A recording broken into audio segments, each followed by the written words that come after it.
It's just that I think the public needs to be informed. We need to be told the benefits versus the risk. We need to know what we're facing. Well, the darker side of the polio vaccine, and what nobody knows, is that Jonas Salk has pointed out that in the last 10 years in this country, 2/3 of all the cases of polio have been vaccine-induced. How many cases is that, Bob? How many cases, Bob? Would you not interrupt me for a second? I know that doctors are used to interrupting patients, but not another doctor. Absolutely. Especially another doctor. I think, but let's get. He does make a point that we should also say Sabin is live and live vaccine, and Salk is inactive. Is inactive, as we say in the laboratory. All right. How many was it? They ask. Well, how many people know that the European epidemic of polio, there were about 20 or 30 cases in this country. Now, of course, the American doctors will argue that the reason why polio disappeared in this country was because of the vaccine. But then why did it disappear in Europe in the 1940s and the 1950s without mass vaccination? Why doesn't it occur in the third world where only 10% of the people have ever been immunized against polio or anything else? So, in other words, we may be fighting a tiger that died. That's quite correct. Ask the people in Great Britain. Ask the people in Japan who... Back here. Gentlemen, if you please, I've got probably the smartest audience we've ever had. I have a question. How long a delayed action, if any, would you connect this with, like MS?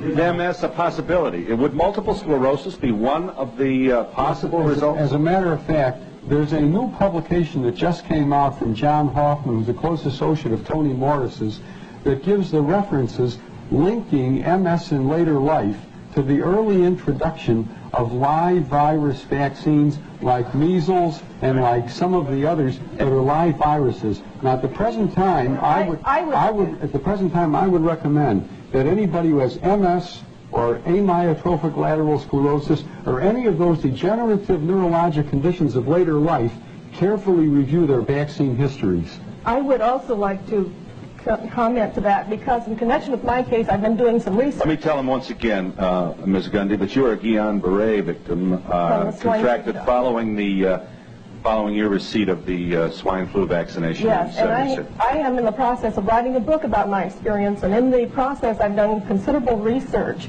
And from what I have learned, it looks as if immunizations frequently cause autoimmune diseases, not only Guillain-Barré syndrome, but lupus, rheumatoid arthritis, multiple sclerosis, and other types of things. Now, I have no data at this point. We should also say that there's a good deal of evidence suggesting that multiple sclerosis may be the result of distemper in an animal that the victim received during childhood. Now, none of this is absolutely nailed to the wall. But that's the problem with this. What's a mother to do with all of these balls in the air and nobody really certain?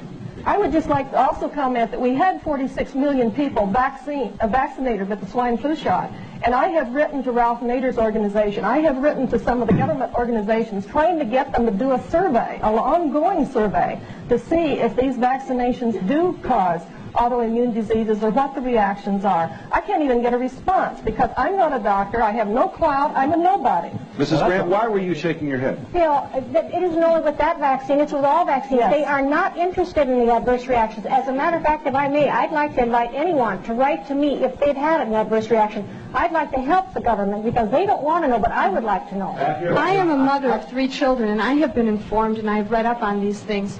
And I chose not to vaccinate my children, but when they get to school, why is it that I have to fight for my rights as a mother and the choice I've made? Let me just quickly, we're long, but that's a very important question. Here are the states in which you either have the totally free decision about whether or not to vaccinate, or we're calling them loophole states, states where they're not going to send your child to solitary if you don't have his card, you know? All right, California.